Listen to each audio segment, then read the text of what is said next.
Hey guys, welcome back to Green Chat. I had a little week off and we're back at it. Today we're going to be doing something a little bit different. We're going to be doing Pantheon Rise of the Fallen versus Ashes of Creation. Which one should you play?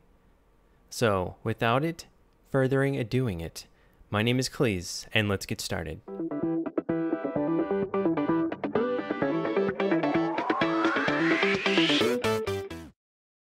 Hey guys, welcome back to Green Chat. Green Chat's a place where you guys can ask me questions and I can give you my opinion to formulate your own on the upcoming MMO Pantheon Rise of the Fallen. Today we're going to be doing something a little bit different. We're going to do Pantheon Rise of the Fallen, created by Visionary Realms, versus Ashes of Creation. Developers are Intrepid Studios. So it's not so much which one's better than the other, or you should play this one, you shouldn't play that one, stuff like that. It's really just kind of going to throw the information out there to see the differences between the two, so you guys can make your own opinion on that. I have my opinion, it's definitely biased, but I will try to be not as biased as possible.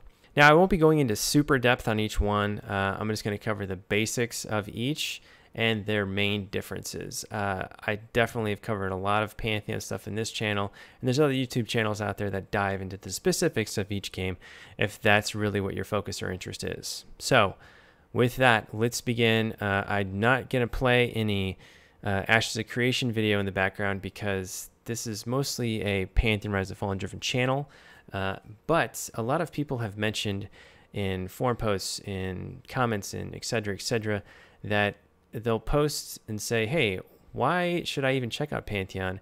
Can you give me some differences between Pantheon and Ashes of Creation? So that's why I'm making this. So with that, let's begin.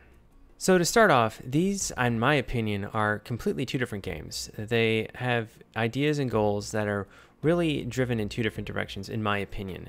And we're going to go through those, and basically their websites really spell it out as how they're so different. So that's how this is starting. I don't even think they should be versing each other, but the audience thinks there should be a need for it. Or at least not the audience, but customers in general. I think what's created this type of environment is World of Warcraft. Basically, World of Warcraft came out, it was an MMO, and then people started trying to make MMOs to take or to get that awesomeness that they had. And what it created was, oh, this is going to be the next WoW killer, this is the next WoW killer. Because people were trying to make MMOs like WoW or with the same principle of WoW almost, and wouldn't live up to it, and they would die and spark a lot of life. So basically, what I'm trying to say is MMOs don't need to kill one another to live. They're not like Highlanders or anything. You know, there's not only one. Or actually, there isn't only one. I just said not backwards.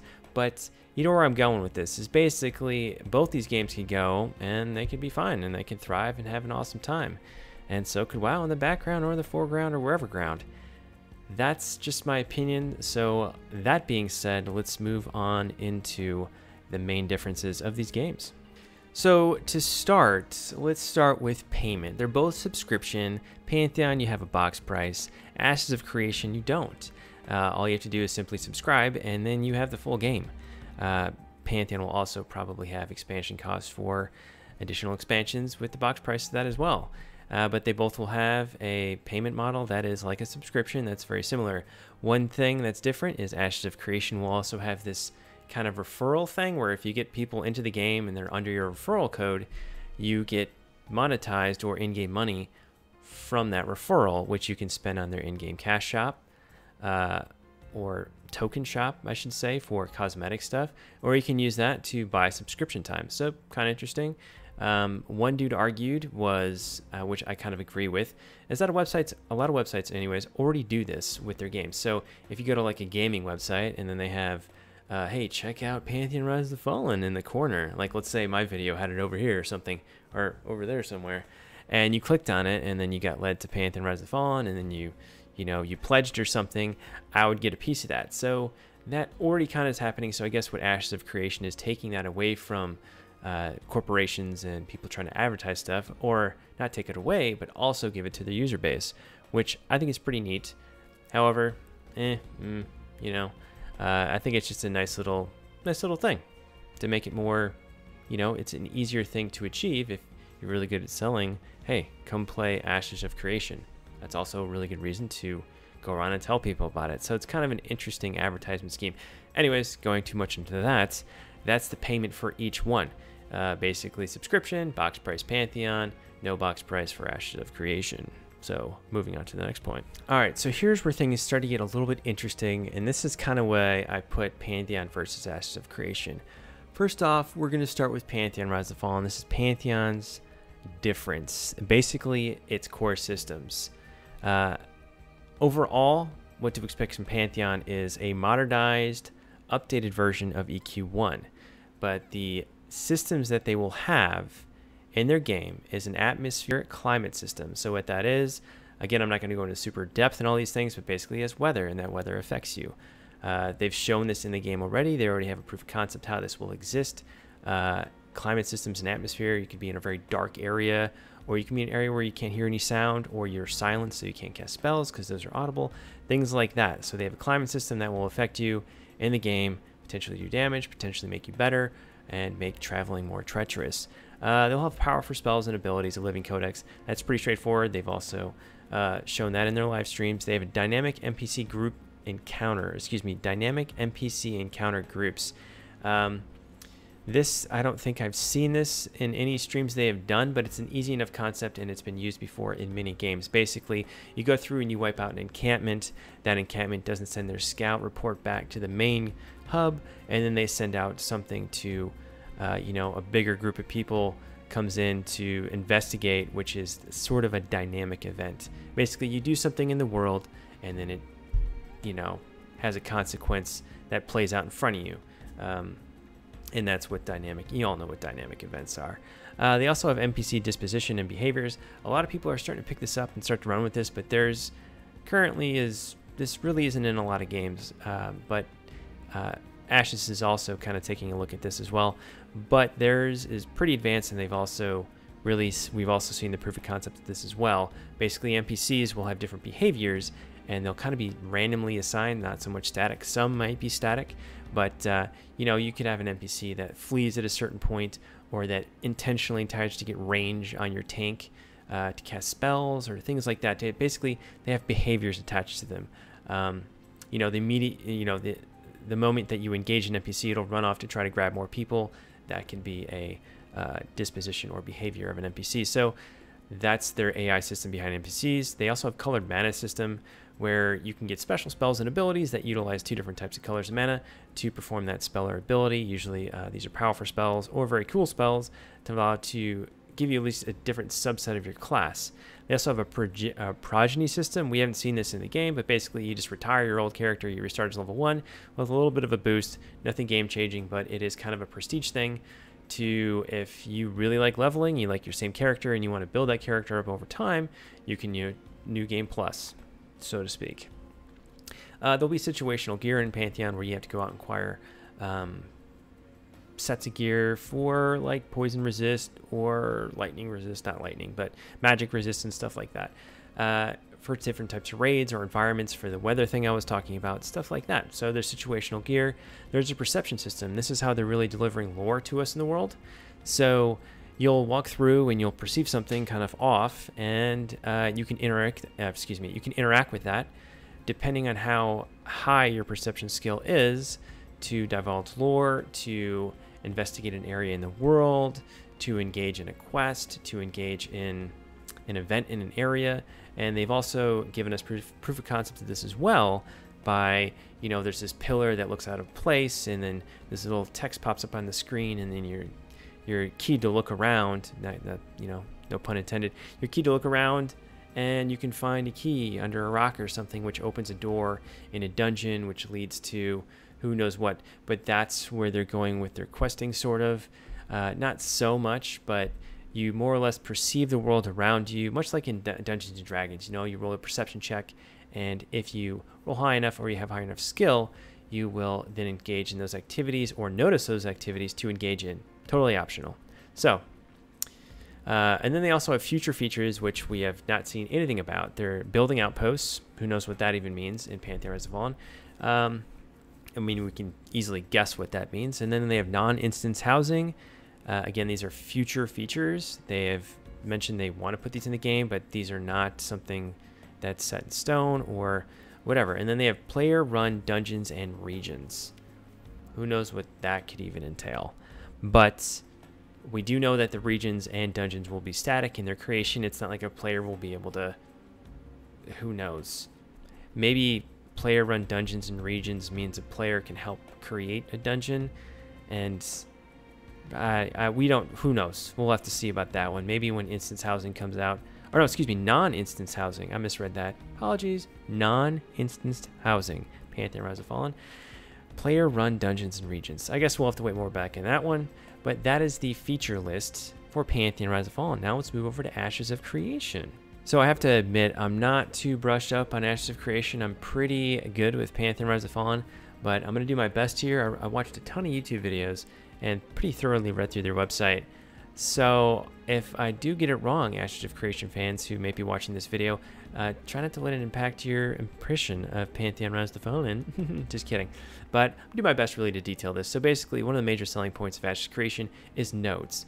They're going to have nodes, which are kind of like little cities that you and a couple other you and a couple other people will be able to invest in to build up, basically. So as you do quests, as you basically do anything, gather stuff, anything you do, this node will grow in size, NPCs will arrive. This node will be based on the type of character players that exist in this node, how you even get into this node. See, here's the problem you have with Ashes of Creation that I've really noticed and a lot of people have been talking about, is they have these concepts that sound really cool, but there is no proof of concept. Basically, they haven't shown it to anybody in the actual game. Sorry, I just nailed my mic. But so when I say this, it's hard for me to articulate exactly. I mean, they say here, as the world's NPC structure is established in real time, players will have the ability to destroy what they've created, paving the way for new development, new populations, and real change. Political strife and intrigue will play a very real role in the structure of your world.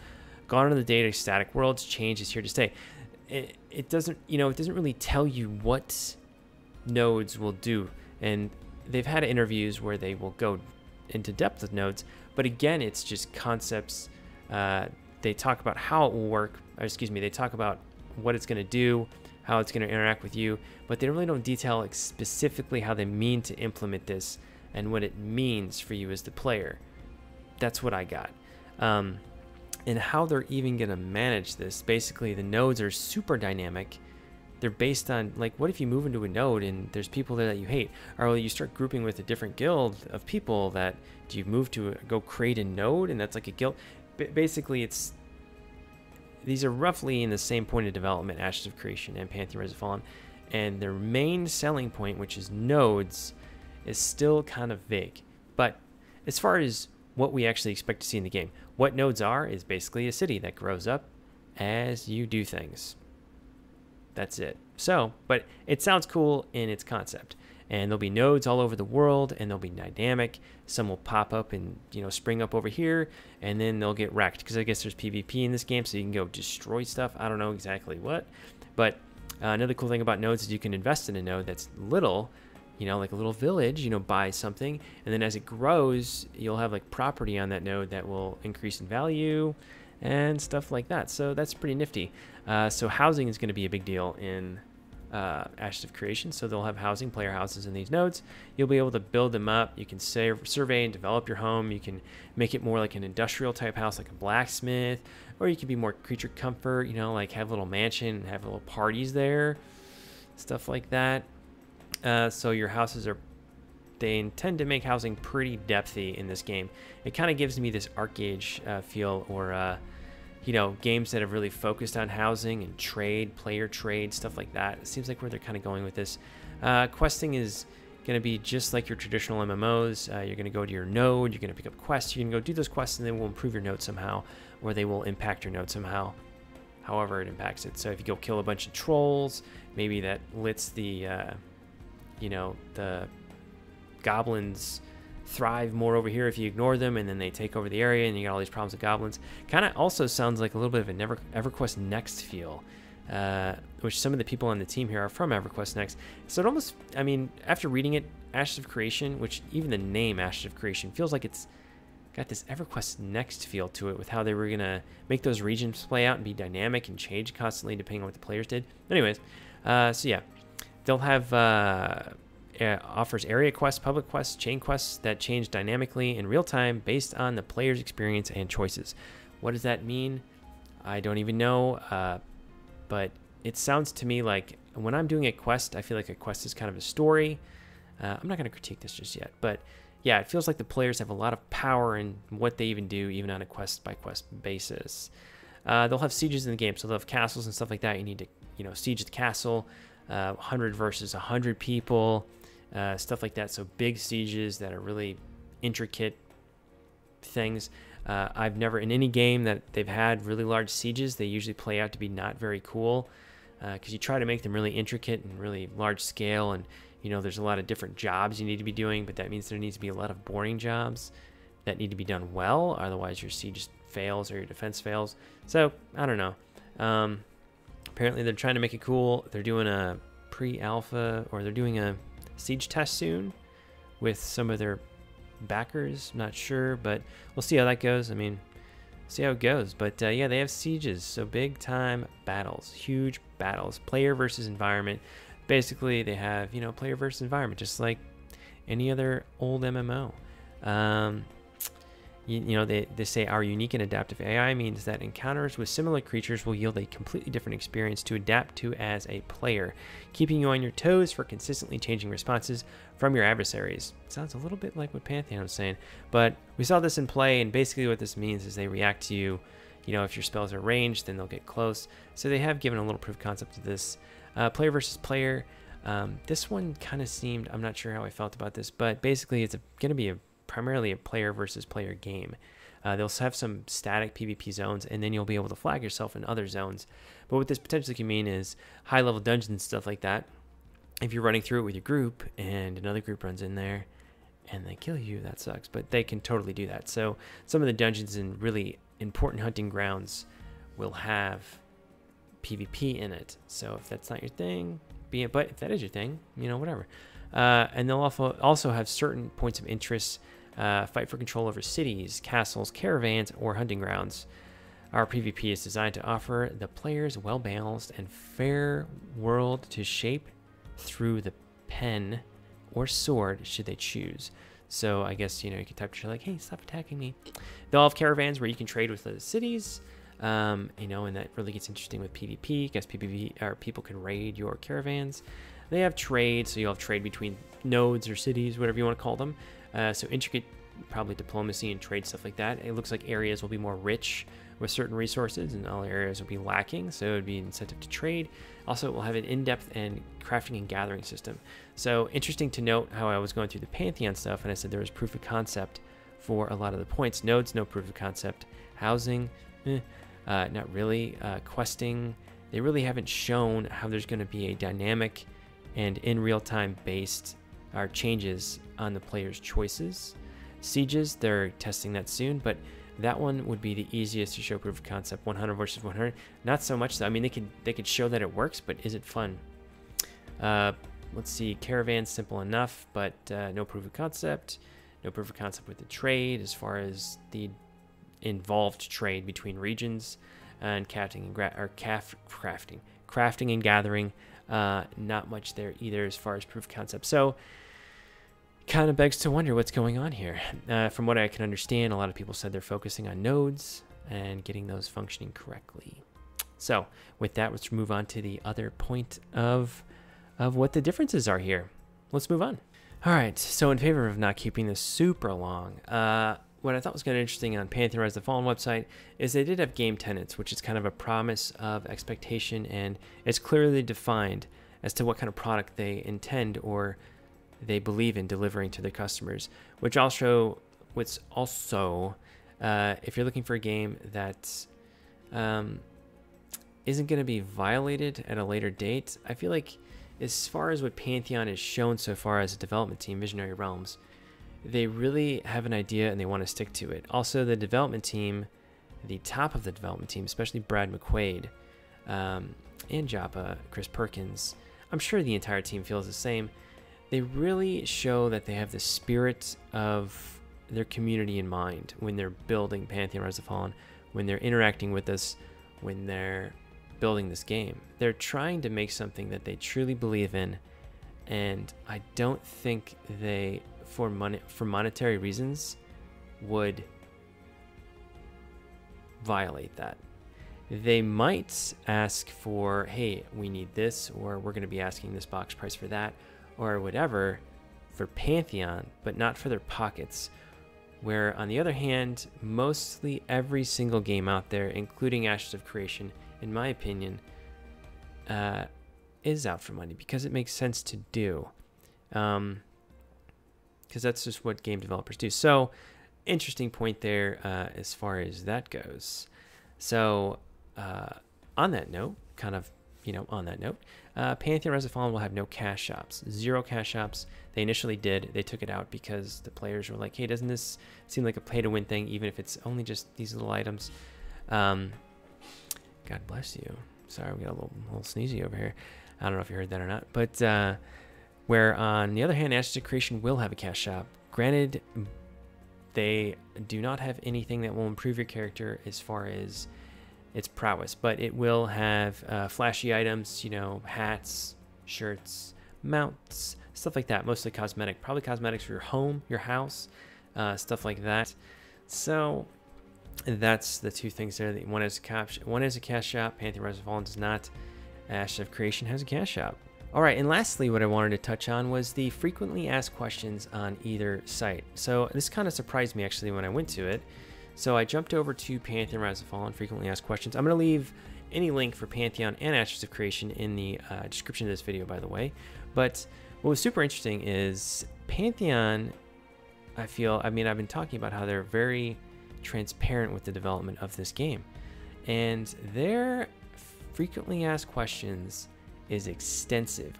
It's like pages and pages of information of pretty legit questions like, you know, will there be crafted or player housing? What will the in-game economy be modeled like?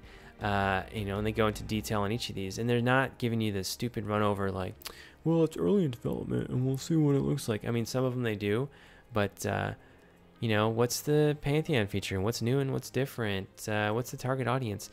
You know, I'm covering like stupid points right now. Classes, crafting, death, development, dungeons and raids, game rules, customer service, grouping, guilds, game mechanics, non-player characters, NPCs and mobs, payment model, PvP quest. Basically, there is so much in their frequently asked questions. It's astounding. I never actually, and it's building every day. When I first went here, it was only like maybe a page, but now it's like 7 pages long, and it's extremely detailed. I recommend you head over there and check it out if you have any.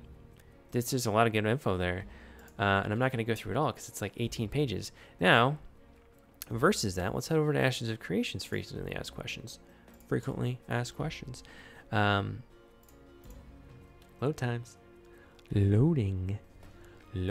Interesting. Pantheon's loaded right away. It's probably cache because I go there all the time. One of these days it'll load. So with Ashes of Creation's frequently asked questions, which I feel like is a very good place to put a lot of information for people interested in your IP or your the game you're developing. It's barely a page of info, and it's not even that good of info. So basically, a lot of their systems in the game don't have a lot of proof of concept out there. They can detail you what they're going to do and how they're going to do it, but that kind of just leaves me with some area, not for concern, because I have a lot of faith in the Intrepid Studios, the way they speak, the way they deliver their message to you about what they're making and why it's being made the way it is very convincing and makes sense. I'm not trying to bag on it, but definitely Pantheon is like a glass wall. They, with their development, want their community to see what they're doing and kind of be involved, almost help them shape the world they're building. But at the end of the day, they're building it. So they're kind of going to us for inspiration because they are a small studio. Same with Intrepid Studios. Both are small studios, but it is a small frequently asked questions. Now, does that really mean anything? I think it does. I don't mean to say like theirs is really small and theirs is really big, but yeah, it doesn't bode well. Doesn't bode well as far as me going like, this is honestly, Ashes of Creation website looks like every other MMO that's tried to get going off the ground, like Arcade or any kind of really like EverQuest Next, like a fantastic idea. It sounds amazing. It's got great concepts. Personally, not for me. Like when I say it sounds amazing, like I can just respect it for what it is, but it looks like they're juggling a lot of balls at the same time. Looks like that's what it looks like. So anyways, that's that as far as the two differences between the games. Again, frequently asked questions and all the links that I've used will be in the description of this video. So to summarize as best as I can or recapitulate what I just covered, Pantheon so far is extremely fleshed out as far as concepts go and proof of concepts go. They've really been making a hard effort to detail their concepts to us and then give them, show them to us. Dang, I keep hitting my mic. Show them to us in their live streams. They've been very diligent with being transparent during development and introducing us to their concept in action. At this time, with their given concept and development pace, there's no reason for concern for delivery of the game they are developing. So that's the big scare with MMOs, is can they pull it off with what they have, because they are expensive and they take a long time to develop. Right now, Pantheon is sitting pretty in what it looks like, in my opinion, and many others, as far as the games being developed and its creation. They are at a pretty relaxed pace, and I think they intend to stay there, and they have mentioned they are not too sweaty about any financial concerns. So that's Pantheon. So moving on to Ashes. Ashes of Creation looks like a pretty promising game, honestly. It has a lot of concepts down on paper. The biggest issue is they've divulged these concepts to us, how they're going to work and all that stuff like that, but they don't have a proof of concept for each. On the other hand, as far as financially goes, it sounds like they're doing really well, especially with their model and their cash shop and how that's going to work in the referral program. It seems like they have a lot going for them as far as funds go. I've heard 30 mil plus at least is backing them right now. I don't know if that's substantiated or not, but Ashes of Creation seems also in a very comfy position as far as development goes. But their concepts, we don't expect to see much proof of concept for quite some time, which to me would be kind of a concern with what's happened with games that have tried similar functions to what Ashes of Creation is doing, like EverQuest Next or ArcAge. ArcAge really put it into the game, but then the systems, the economies were way too complex, and they easily got, flopped and pretty much toppled the game. Again, now, both teams, that's Ashes, that's Pantheon, both teams, Intrepid Studios, Visionary Realms, both seem extremely competent and have a very clear goal in mind, are very clear-spoken, and are very engaging with their communities, and definitely give the details that we need to feel comfy. So guys, that is that. Pantheon, Rise of the Fallen versus Ashes of Creation. So which one should you play? Honestly, you decide. I could go through the detail. I mean, I just went through all the details of both games. But yeah, it's really up to you guys to decide which game's better for you. And hopefully this video helped you get closer to that decision. So with that, guys, if you liked what you saw, consider liking and subscribing to get any notifications for future uploads that I do. If you have any comments or questions for me, please leave them in the comments below. Again, all the links will be detailed in the description of this video. Furthermore, if you would like to follow me on Twitter, I am @CallMeCleeze. And again, guys, thank you for watching, and I'll see you again really soon.